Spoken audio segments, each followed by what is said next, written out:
queridos, bom dia para você que está aqui conosco no Centro de Oração e Intercessão do Betel Brasileiro. Eu sou Juliana Veloso, quero saudar você com a paz do Senhor Jesus. Hoje é quinta-feira, dia 2 de setembro de 2021. Seja muito bem-vindo a mais um horário de live aqui.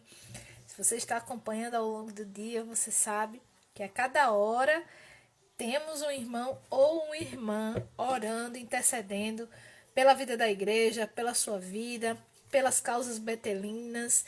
Enfim, tem sempre alguém no turno, no templo, alguém no turno, na vigia, para que o povo de Deus seja incentivado a orar, seja incentivado a buscar a face do Senhor. Então, vamos à nossa intercessão inicial, a nossa oração inicial, convidando o nosso Pai, convidando o nosso Deus a estar aqui com a gente nesse momento, nessa presença, e para que você possa também, assim como eu, já se conectar e realmente poder prestar atenção ao que o Espírito Santo tem para nos falar nessa manhã, amém? Então, curve a cabeça e feche seus olhos em nome de Jesus. Seja muito bem-vindo, Everton Barreto. Seja bem-vinda, Dulcinete. Seja bem-vinda, Rita de Cássia. Vocês que estão aqui conosco. Deus abençoe a vida de vocês, tá bom? Curve a cabeça, vamos orar. Pai, em nome de Jesus, chegamos à quinta-feira. Glorificado seja o teu nome, porque o Senhor tem nos ajudado, o Senhor tem falado conosco ao longo do dia, tem nos concedido graça, tem nos concedido saúde, vigor, poder, autoridade e ousadia no nome de Jesus. Pai, eu peço perdão pelos nossos pecados, eu peço perdão, Senhor, pelas nossas falhas, mas hoje o meu coração, em especial, tem gratidão a expressar a Ti.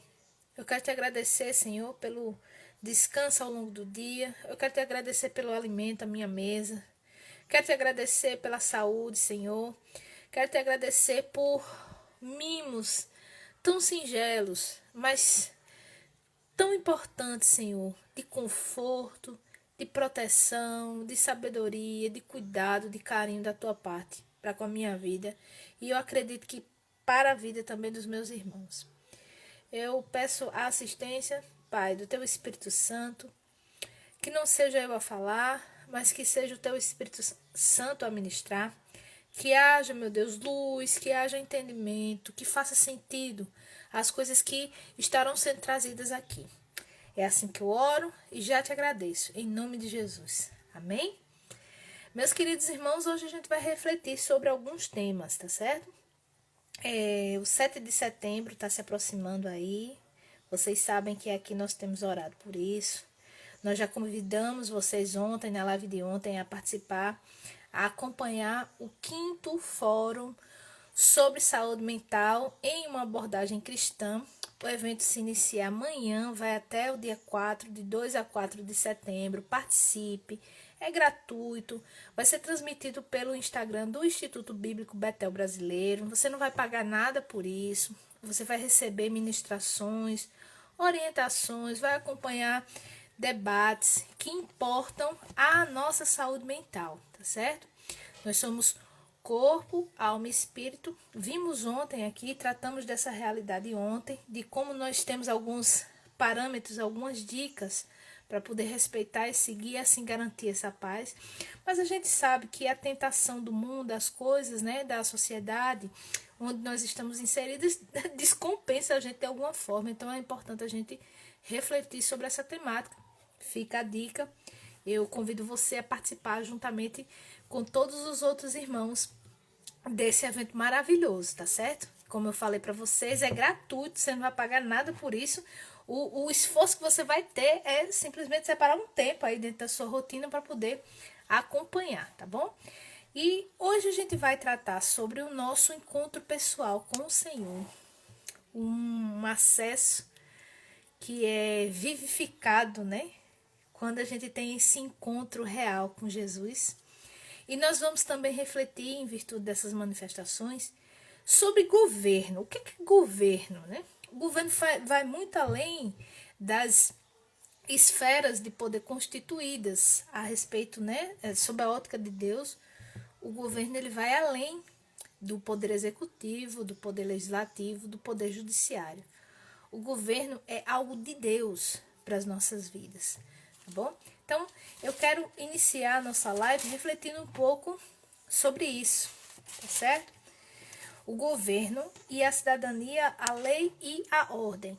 Vamos, aqui é o texto. Ao contrário do que a maioria pensa, o governo não se limita ao Estado nem às leis, ou em qualquer dimensão, lei municipal, estadual ou federal. O governo, ele não pertence sequer à questão da jurisdição secular, né? O entendimento jurídico a respeito do funcionamento dessa instância que é o governo. O governo é gerência. A palavra governo inspira um conceito de gerenciamento, de ordem, de trabalhar, de cooperar para que a organização e a ordem sejam cumpridas e sejam executadas, certo? Então, o governo compreende gerenciamento, supervisão, estabelecimentos de política e administração, e existem muitos níveis e virtualmente em todas as áreas da nossa vida. E nós, como povo de Deus, nós somos chamados a obedecer às leis, obedecer ao governo, desde que, a gente sabe, este governo e essas leis não nos coloquem em choque com o nosso Deus, com a palavra do Senhor, tá bom? Então, o governo, pensa em governo em termos de gerência, em termos de administração, de gestão. A Escritura, por exemplo, recomenda às mulheres que governem bem a sua casa, né? O livro de Provérbios, no capítulo 31, traz um retrato primoroso da mulher virtuosa, né? Uma mulher capaz de gerenciar a sua casa com competência, com sabedoria, com disposição, com entendimento, e ainda é capaz de prover o necessário aos seus filhos, apresentar-se de uma maneira atraente para o seu marido, e é capaz ainda de negociar, né, de ter trabalho fora de casa. O livro de Provérbios vai trazer essa perspectiva no capítulo 31, quando trata da questão da mulher negociando, né, com mercadores que vêm de longe. Então, homens e mulheres foram dotados por Deus para esta capacidade de gerenciamento. É bem verdade que uns têm mais talento que os outros. Inclusive, por causa disso, são constituídos por Deus como autoridades governamentais sobre grupos, né? Veja que Deus, ele através de Jetro, você deve se lembrar desse texto, recomendou a Moisés que descentralizasse o governo, por exemplo, porque a centralização, o acúmulo, traz uma sobrecarga que invalida a questão do gerenciamento do governo. Então, Jetro foi lá e disse assim: Moisés, se você ficar sentado aqui ouvindo todo mundo o dia inteiro, meu filho, você não vai fazer nada. Eu estou parafraseando, é óbvio, né? Constitua pessoas, príncipes, para que te auxiliem nessa tarefa de julgar o povo, né? Jetro viu assim, disse: Moisés, você vai se acabar, meu filho. Voltando. Então, primeiramente, nós, através desses exemplos, acho que fica claro que o povo de Deus é chamado a obedecer a um governo. Que governo a gente deve obedecer? Qual é o governo? A gente está num momento do nosso país bem delicado, né? Em que as facções, elas realmente se definiram. Você tem uma instância de situação política do atual governo que tem um entendimento sobre gestão, sobre lei, sobre ordem, e você tem um outro grupo que tem uma outra perspectiva sobre essas dimensões. Mas nós, o povo de Deus, somos chamados primeiro a obedecer a Deus. Obedecer a Deus como juiz, como legislador e como rei. Deixa eu marcar aqui a minha Bíblia. Se você tiver com a sua, por favor, vá lá no livro do profeta Isaías, no capítulo 33, verso 22. Capítulo 33, verso 22 de Isaías, o profeta messiânico. Vai dizer assim a palavra do nosso Senhor. Porque o Senhor é o nosso juiz, o Senhor é o nosso legislador, o Senhor é o nosso rei. Ele nos salvará. Quem deu a lei, os preceitos pelos quais o povo de Deus vive, foi o próprio Deus. Quem julga o povo de Deus é o próprio Deus. Lembre-se, o julgamento começa pela casa, certo? Aquele que deve ser respeitado como autoridade plena e máxima sobre as nossas vidas é o nosso Deus, tá bem? Então, o povo de Deus é chamado a obedecer a Deus em 3 dimensões, como juiz, como legislador e como rei. Segundo, as pessoas são chamadas a governar a si mesmos, a si próprios, ok? Nós temos capacidade, tanto cristãos quanto não cristãos, de dominar, governar os nossos espíritos. Vamos lá em Provérbios 25, 28. Provérbios, Salmos, Provérbios 25, 28. Isso é importantíssimo, amados, porque nós, como igreja, temos um governo. Nós temos leis. Nós temos juiz. Nós temos comando. Nós temos gerência. A gente não vive como quer, não. Amém? Provérbios 25, 28 vai dizer assim para mim e para você. Como cidade derrubada, olha só, que não tem muros, assim é o homem que não tem domínio próprio. Qual é a analogia aqui? Antigamente as cidades, para garantir a segurança delas, eram construídas dentro de muralhas. Então imagine que naquela época em que as pessoas viviam como bem entendiam, né? Hoje também, né? Mas a gente tem alguns aparatos estatais que refreiam o mal por completo. Ainda um pouco refreia, mas naquela época era nação, cada um por si e Deus pelo povo de Israel, tá certo? Então, quando uma cidade não possuía muralhas, quando ela não possuía esse sistema de segurança, a Bíblia está dizendo que ela não tinha defesa. Ela era absolutamente, totalmente vulnerável.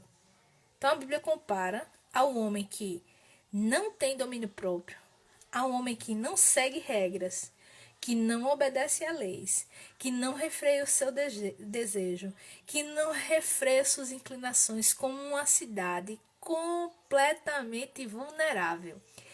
Vulnerável a quem? Aos seus inimigos. Então, aquelas cidades que não possuíam muralhas erguidas eram presa fácil dos seus inimigos. Lembre-se que quando Neemias voltou do cativeiro com um punhado de gente, a primeira providência que ele fez foi dar uma olhada como é que estava o sistema de defesa da cidade. Ele foi caminhar sozinho, o texto diz, à noite, para ninguém passar o relatório para ele. Ele mesmo constatou com os olhos dele. Deu uma caminhada por Jerusalém, arrasada que estava ainda, as portas quebradas, as muralhas derrubadas, caídas. E Neemias viu com os próprios olhos e concluiu que Jerusalém estava completamente vulnerável aos seus inimigos. Então eu e você, trazendo isso aqui para a nossa realidade. Quando a gente não tem domínio próprio, nós somos tal qual Jerusalém, arrasada até o pó. A gente não tem defesa, a gente fica vulnerável aos ataques do inferno. E a razão pela qual isso acontece, uma das, é isso aqui que o livro de Provérbios está dizendo. Se a gente não tiver domínio próprio, a gente é vulnerável a esses ataques, tá certo? Voltando aqui. Essa questão representa um absoluto contraste com o espírito de autossatisfação dos nossos dias. Como assim, Juliana? É assim, porque se eu não tenho domínio próprio, eu vou satisfazer toda e qualquer ideia que passar pela minha mente. É assim que o ímpio vive. O ímpio é vulnerável, espiritualmente falando, Porque ele não tem limite. Se ele quer realmente ter prazer em alguma coisa, em alguma situação, em alguma prática, enfim, ele não consegue exercer domínio sobre ele mesmo. E quando ele não consegue exercer domínio sobre ele mesmo, ele se torna alguém vulnerável. Do mesmo modo, o crente, se não tiver domínio próprio, adivinha o que acontece conosco? Nós nos tornamos vulneráveis também. Por quê? Normalmente, quando a gente dá vazão ao nosso eu, à nossa natureza humana, coisas ruins acontecem. Quem aqui nunca explodiu de raiva e de ira, falou que não era para falar, magoou quem não era para magoar, aí vai na conta, vai o marido, vai o filho, vai o chefe, vai o colega, vai o pastor, vai o missionário, vai o líder. Faltou domínio próprio. E é uma das coisas mais difíceis é se dominar. O livro de Provérbios vai dizer que aquele que domina a si mesmo é mais forte do que um valente que conquista 10 cidades. Por aí a gente tira o esforço que é dominar o nosso ser, o nosso íntimo. Certo? Voltando aqui para o texto. Onde é que surge a primeira instância de governo? Para a gente entender que existe autoridade e que existe submissão. Que existe uma lógica, que existe uma ordem, que existe uma sequência, uma rotina no nosso dia. Onde é que a gente aprende primeiramente essa noção? É na nossa família. É na família que a gente consegue assimilar o embrião do governo, da autoridade, da lei e da ordem. Quando um pai ou uma mãe diz não ou diz sim, né? Já está formando ali nos filhos a noção e o conceito de limite, de autodomínio, de obediência, de cooperação. Tudo começa na casa. E essa instância do lar, ela tem se perdido, é bem verdade. E mesmo dentro dos lares cristãos. Porque exercer governo dá trabalho. Dá trabalho. Porque a natureza humana, ela é, desde a queda, contrária ao governo, à lei e à ordem de Deus. Quando Adão e Eva pecaram, basicamente, eles se rebelaram contra um mandamento. O que é um mandamento? É um princípio, é uma ordem estabelecida pelo Senhor. Então, quando eles decidiram pagar para ver, todo mundo foi junto, né? Nesse pagamento triste, tá certo? Então, começou lá no Éden. Isso se reflete até hoje na nossa natureza humana, essa dificuldade da gente se submeter à lei, à ordem e a um governo. E aqui eu estou falando em termos do governo de Deus, para a gente poder entender que quando a gente não consegue se submeter a este governo espiritual, a gente também não consegue lidar muito bem com o governo civil. Mas Deus, em sua infinita sabedoria, constituiu a família, estabeleceu a família para que desde pequena a gente seja introduzido no mundo do governo. Pai e mãe gerenciam a casa, estabelecem regras, estabelecem limites e os filhos são instados a obedecer e a cumprir. Porque lei e ordem e limite é mal? Não. Quando Deus disse a Adão e Eva, olha, não coma não. Se comer vai morrer. É porque Deus era terrível? Claro que não, amados. Nós sabemos. A palavra nos diz que os limites do Senhor, os nãos de Deus, são nãos protetivos. Não são nãos arbitrários ou caprichosos, como o inimigo das nossas almas quer colocar na nossa mente. Que os nãos do Senhor são nãos autoritários, são nãos sem razão. E muitas vezes a gente recebe nãos do Senhor como uma expressão dos seus limites sábios, amorosos, protetivos, e a gente fica feito menino mimado, esperneando e dizendo, eu quero saber por quê. Certo? Lei, ordem e governo procedem de Deus, procedem do céu. Volta aqui para o texto. Então, a família é a primeira arena de regulação e de orientação dentro de uma sociedade temente a Deus. Se a sociedade já degenerou, como a nossa, que a gente está vendo, né? A família, ela começa a se desintegrar. Por Por que a sociedade está a bagunça que está? Porque a família veio se desintegrando, se desagregando ao longo dos séculos. O modelo bíblico, padrão bíblico para a família, ele vem sendo atacado, substituído, adaptado, criticado, superado com as bênçãos. Isso é que é o trágico das autoridades que deveriam zelar pelo governo. O que nós estamos assistindo, amados, é como que uma entrega de Deus aos próprios desejos humanos. Vocês não querem viver assim? Pois pronto, vamos ver assim. Do jeito que vocês acham que é mais certo. A gente tem por experiência na palavra que o período mais nebuloso da história de Israel foi quando o povo vivia e fazia o que era certo aos seus próprios olhos. A época dos juízes. E é um livro repetitivo. E a gente, quem já leu o livro de Juízes, dá logo uma raiva de dizer assim, meu Deus, pecado de novo. Vou cair no cativeiro de novo. Vão clamar a Deus. E Deus sempre livrando, livrando, livrando. Mas o livro ali é um exemplo de que quando os seres humanos decidem viver de acordo com seus próprios conjuntos de leis e princípios, não vai dar certo. Não vai resultar em boa coisa. Então, voltando, governo, lei e ordem procedem de Deus. Deus é um Deus de ordem. Deus é um Deus de limites. Deus é um Deus de leis, de princípios diretivos. Encare a lei do Senhor, encaro a lei do Senhor com princípios diretivos. Certo?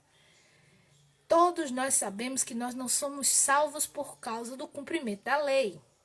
A lei é como um aio, ou seja, como um pedagogo, como um fio condutor que vai nos levar até Jesus Cristo. Agora, uma vez salvos em Cristo, nós somos habilitados pelo Espírito Santo de Deus a apreciar a lei de Deus, a praticar a lei de Deus e a obedecer a lei de Deus, ainda que a gente caia em alguns momentos, mas a gente sofre quando isso acontece. E imediatamente a gente clama a Deus para que nos coloque dentro desse caminho de obediência novamente. Isto é, se a gente nasceu de novo. Se não nasceu de novo, então a gente tem que examinar a nossa vida espiritual, ser franco com Deus e dizer assim, Deus, eu não concordo, alguma coisa está errada com o meu coração. Me sonda. Se eu não for salvo, por favor, produz arrependimento no meu coração. Porque eu não concordo com isso que está sendo dito. Mas isso que está sendo dito agora, nesse momento, é a palavra. Então, se você não concorda com a palavra, tem que refletir, tá certo? Voltando. Olha só, os princípios de governo iniciam na família. Para a gente entender os rudimentos do que é a gestão, né? Que vai desembocar num governo executivo, legislativo ou judiciário. Começa na família. O embrião dessas noções começam na família. Primeiro, na família, os líderes são os maridos.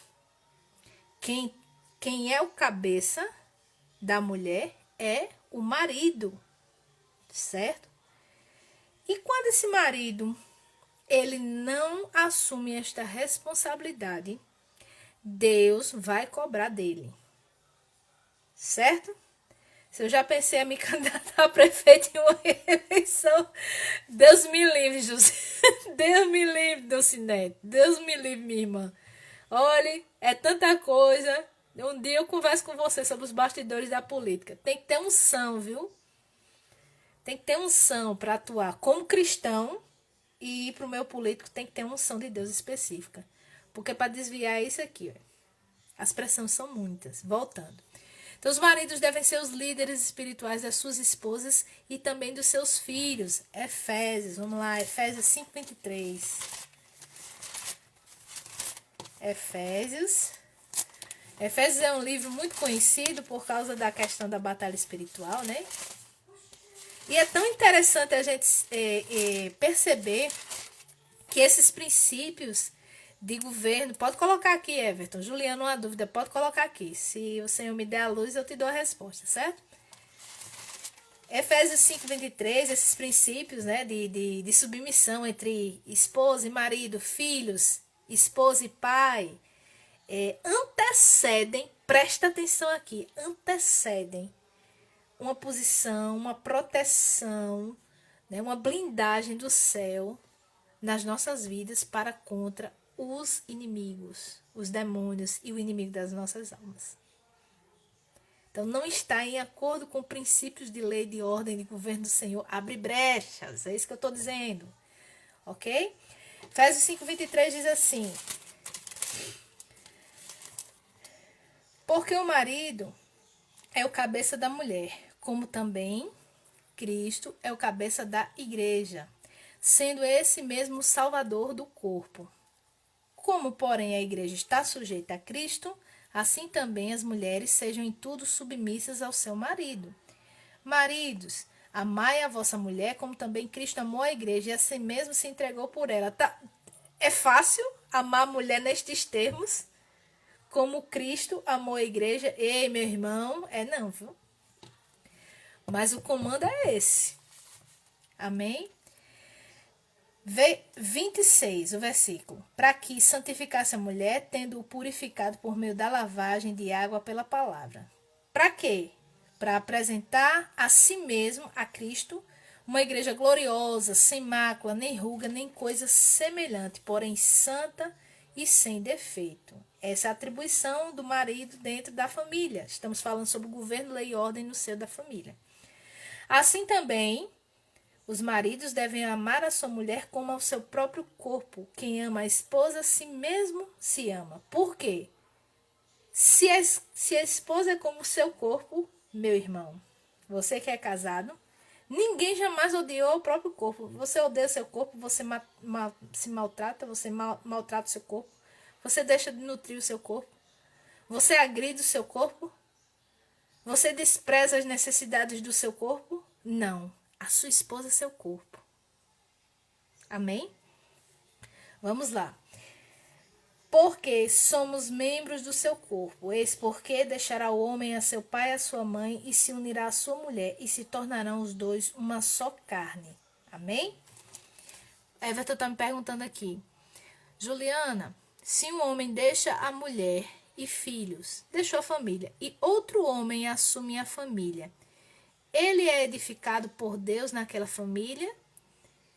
Ele quem? Ele, o homem que assumiu a família? Everton. Nessa questão aí, meu irmão, a gente tem que saber por que esse homem deixou a mulher e os filhos. Foi por causa de outra? Mateus dizendo, por que eu estou perguntando isso? Porque, biblicamente, a gente tem uma única cláusula de exceção para o divórcio, que é em termos de relações sexuais ilícitas, ou seja, se o marido trair a esposa com outra, ou se a esposa trair o marido com outro. Esse é o motivo para divórcio. Divórcio é a anulação, né, o rompimento da aliança, ok? Então, nestes termos, o próprio Jesus disse àqueles que foram lhe interpelar com esta questão. Evidente que a gente tem uma extensão da aplicação desse princípio, que é qual? Um marido que agride a esposa, que espanca a esposa, que espanca os filhos, que ameaça de morte, que abusa dos filhos, que tortura as crianças, é assim, é separação. Tem que separar.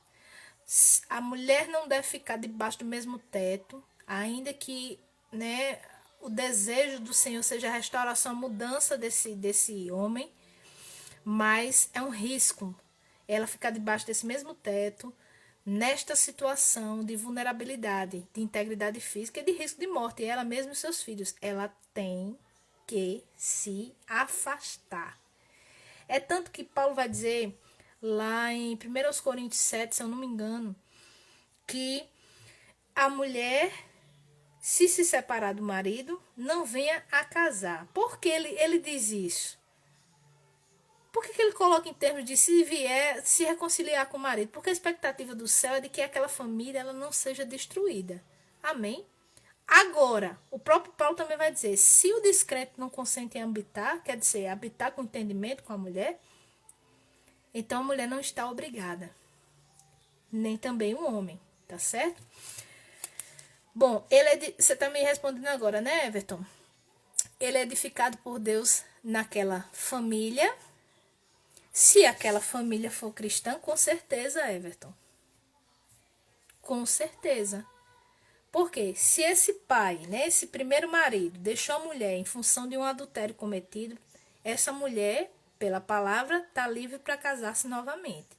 Então, se ela casou com esse outro homem que assumiu aquela família, se essa família é cristã, certamente esse novo marido vai ser edificado. Porque existe o grande segredo da mudança de conduta marital, e isso é muito difícil para as mulheres, é entender que o homem muda porque ele vê um comportamento diferente na sua esposa. Pedro vai dizer que as mulheres que querem ganhar o marido devem ganhar pelo seu procedimento, pelo seu comportamento, e não pelo blá blá blá. Mas a natureza feminina é terrível. A gente só quer, blá blá blá. Quer demonstrar o princípio, quer argumentar, quer... Enfim, a natureza feminina é essa. É de encher com blá blá blá. Só que o Pedro está dizendo assim, homens não mudam assim, mulheres. Homens mudam quando ele vê o procedimento. Tá? Eu tenho experiência pessoal das minhas lutas conjugais, né? Eu tenho um marido que é abençoado por Deus, mas ninguém é isento de errar, nem eu, nem ele. E das vezes que eu entrei em embate com ele de blá, blá, blá, foi terrível.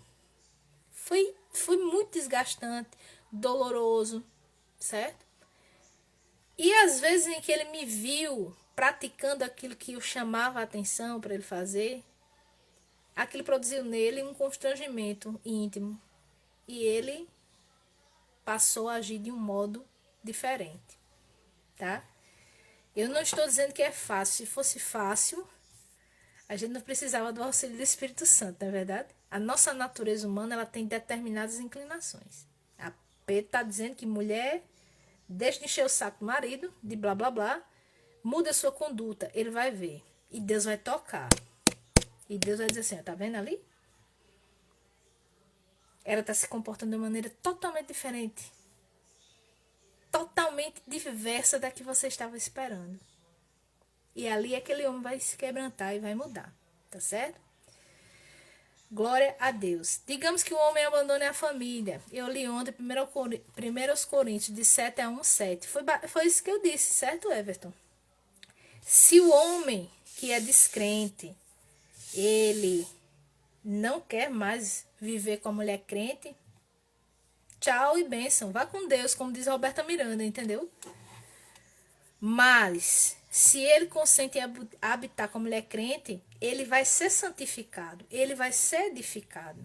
Não tem como conviver com uma mulher de Deus e não ser tocado. Amém?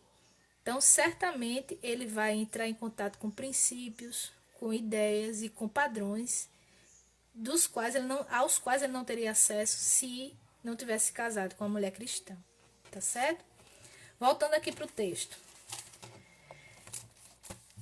Os maridos devem ser os líderes espirituais das esposas e filhos. Os pais devem dirigir os seus filhos. As escolas governam as crianças e os adolescentes. Os empregadores governam os empregados.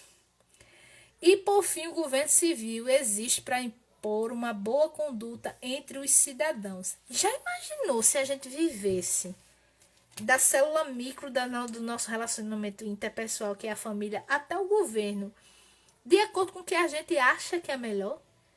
Imagina eu vi somos mais de 210 milhões de brasileiros vivendo de uma maneira que achassem que deveriam viver. Seria o caos, amado. Deus é um Deus de ordem, não é um Deus de confusão, é um Deus de paz. Então, o princípio da gestão do governo inicia no próprio Deus. Começa na família, passa pela escola, passa pelo trabalho e culmina nas dimensões de governo, municipal, estadual, federal, né? Seja em nível executivo, legislativo ou judiciário. Agora, quando a bagunça já se inseriu nessas dimensões, quando o desrespeito, quando a confusão, quando há as incoerências, os paradoxos, as decisões contraditórias, elas tomam lugar nas instâncias de governo, pode ter convicção que a origem disso é espiritual. O governo é um reflexo do povo. O povo não é um reflexo do governo. O governo é um reflexo do povo. O governo humano é um reflexo do povo. Se o povo é corrupto, adivinhe, este governo vai ser santo? Como? Se a raiz não é santa, como é que o fruto vai ser? Então, quando a gente vê aquela bagunça no noticiário e a coisa tem piorado, degringolado ao longo do tempo, o exame que a gente tem que fazer é, como pessoas, individualmente, como é que a gente está? Como é que eu posso cobrar uma conduta reta do vereador, do juiz, do professor, se eu não consigo expressar isso na minha vida, começando na minha família? Por aí, o pessoal que é de oposição normalmente coloca as coisas em termos de hipocrisia. Você é um hipócrita. Você clama e brama pela lei, pela ordem, mas no seio da sua família você é um falso. Ou você é uma falsa. Eles estão errados? Não, eles só estão dando voz à acusação de Satanás. Mas isso é uma realidade, não é verdade? Então, assim, Deus é a fonte da lei e da ordem. Deus é o Rei dos Reis, Apocalipse 19:16. Foi Deus quem estabeleceu o governo em suas múltiplas formas para promover ordem e justiça. É só você ler Romanos 13. Vou ler aqui daqui a pouquinho, tá bom? E é o nosso dever, como cidadãos, obedecer aos líderes e orar por eles. Obedecer, como foi dito no início aqui dessa pequena reflexão, em termos ou até onde estas leis, elas não nos forçam a desobedecer ao nosso Deus. Missionária, eu posso ir no 7 de setembro protestar contra o governo? Você deve pensar assim: este governo está representando a lei e a ordem de Deus? Este governo está se esforçando para cumprir a lei e a ordem do Senhor? Este governo está de acordo com os princípios da palavra de Deus, ainda que com imperfeições e falhas, ou não? Se sim, nós devemos apoiar. Se não, nós devemos nos posicionar contrariamente. Agora tem uma palavra em Provérbios que diz assim: você não deve se associar com os rebeldes, porque quando a ira do rei passar, ele vai caçar cada um. Eu estou parafraseando, certo? Mas é assim: não se associe com os rebeldes, meu filho, porque ninguém pode se suster perante a ira do rei. É um comando para dizer assim: você não conspire contra o governo, porque o governo é algo estabelecido por Deus, inclusive o governo do ímpio. Missionária Juliana por quê? Porque o governo é a representação do povo. E quando o povo peca, Deus entrega o povo a um governo de ímpios. Quando o povo não se arrepende, o governo dos ímpios vai exercer a disciplina de Deus no povo. Amém? Eu deixo como recomendação para vocês refletirem no livro de Juízes, ok? O que é que acontecia quando o povo desobedecia? Então, a gente tem que fazer o seguinte exame. Eu estou vivendo como?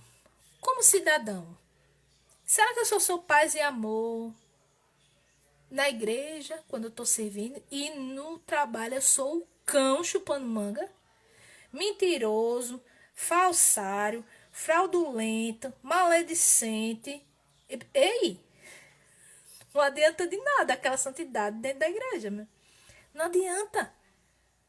Nós somos chamados para viver integralmente. A nossa confissão de fé, ela não é religiosa, ritualística. Ela deve ser a expressão de uma fé viva que se traduz na nossa prática existencial. Amém? Então, assim, Vamos aqui ao primeiro momento da nossa intercessão, pedir ao Senhor que haja lei e ordem no nosso país. E conforme eu prometi, vou ler para vocês Romanos 13, para saber que a fonte do governo, da gestão, da administração, da aplicação dos princípios de lei, de ordem, de equilíbrio, de sentido, é o próprio Deus. Romanos 13, verso 1 diz assim: todo homem esteja sujeito às autoridades superiores, porque não há autoridade que não proceda de Deus. Eita glória! Lembre de Jesus dizendo: você não teria nenhuma autoridade se do céu não lhe fosse dada. E Jesus ali se submeteu à sentença da pena de morte, ao que o Estado romano aplicava na época. Quer dizer, o próprio Deus estava dizendo assim: ô meu querido, você só vai me matar porque eu te concedi esta permissão do ponto de vista do governo, da lei, da ordem.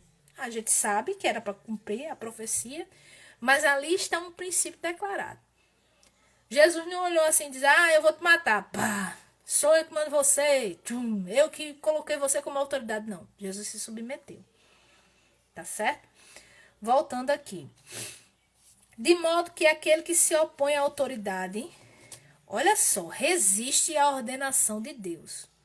Em todas essas instâncias que eu falei para vocês, na família, no casamento, filhos em relação aos pais, estudantes em relação à escola e às universidades, cidadãos com relação ao governo, funcionários, colaboradores com relação ao seu patrão. O seu patrão é desculpa, ele é uma autoridade posta por Deus sobre sua vida. Eu não sei se vocês já leram um livrinho não, que não é tão fino, de Watchman Nee, o princípio da autoridade, acho que é esse o título. Eu esqueci o título, mas é com relação à autoridade. Ele escreveu ali uma reflexão belíssima a respeito desse princípio. E os orientais, né, a gente sabe que eles têm uma perspectiva muito respeitosa com relação às dimensões de governo. Eu recomendo que vocês façam essa leitura. Voltando aqui. De modo que aquele que se opõe à autoridade resiste à ordenação de Deus. E os que resistem, presta atenção, igreja. Em nome de Jesus, mulher, marido, criança, filho, prefeito, vereador, aqueles que resistem trarão sobre si mesmos condenação. Por quê? Verso 4 vai dizer: os magistrados, o magistrado de Deus, os magistrados não são para temor quando se faz o bem, e sim quando se faz o mal. Queres tu não temer a autoridade, faz o bem e terás louvor dela, visto que a autoridade é ministro de Deus para o teu bem. Entretanto, se fizeres o mal, teme, porque não é sem motivo que ela traz a espada, pois é ministro de Deus, vingador, para castigar o que pratica o mal. Amém? Quando este magistrado está corrompido, lembre-se, é disciplina do Senhor sobre o povo. Mas, missionária, eu não cooperei com isso, eu também não. Mas será que eu intercedi o suficiente? Será que eu orei o suficiente? Será que eu me interessei o suficiente? A ponto de chegar, pedir a Deus para livrar-nos do mal institucionalizado em forma de lei, de governo e de ordem? Fica a reflexão. Deixa eu ver aqui as mensagens de vocês. Deixa eu ver aqui. O Everton perguntou assim para mim: isso funciona o contrário também, né? No caso, se o homem muda a conduta mediante a edificação bíblica, a mulher também enxerga, né? Ou com certeza. Everton, as mulheres normalmente são mais sensíveis às coisas espirituais. Normalmente, tá? E é mais fácil uma mulher se dobrar do que um homem.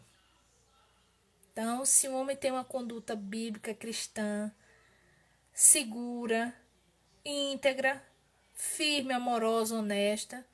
Só se essa mulher estiver realmente muito possuída para não se submeter. Tem casos de mulheres que, assim, queriam um homem cafajeste. Mas pense comigo, se uma mulher pensa nesse sentido, ela está com algum problema, na verdade.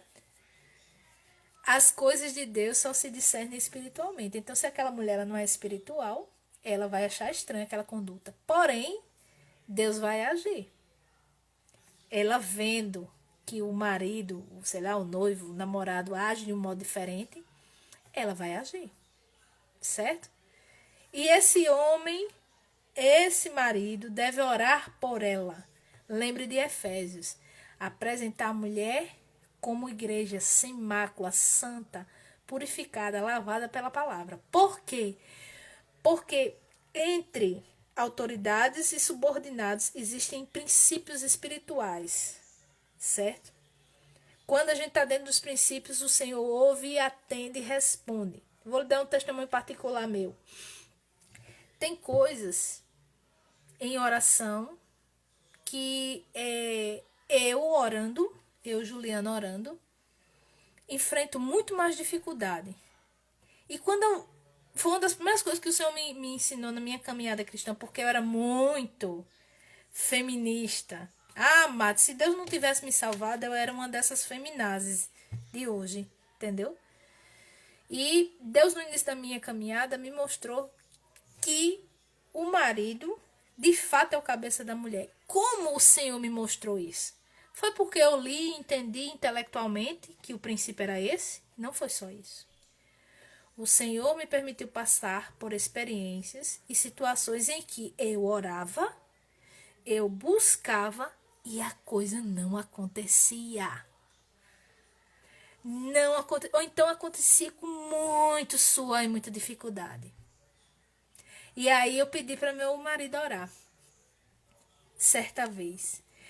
E a experiência que eu tive, amado, foi tão forte com a resposta de Deus, através da intercessão do meu marido, que ali eu entendi que há um princípio que libera poder de Deus na minha vida, quando eu me submeto. Se o meu marido é o meu cabeça, se submeta. Eu me submeti e Deus me deu a bênção. O que é que estava acontecendo nessa situação? Eu estava sendo, no início da minha caminhada, muito perturbada espiritualmente por demônios, certo?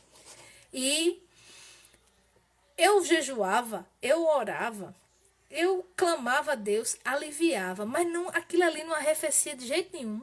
Até que um dia eu resolvi pedir a ajuda do meu marido. Ele nem era tão maduro espiritualmente, apesar de ter crescido no Evangelho. Eu é que não tinha crescido. E com o pouco que ele sabia, com o que ele tinha aprendido, quando eu era adolescente, ele orou por mim.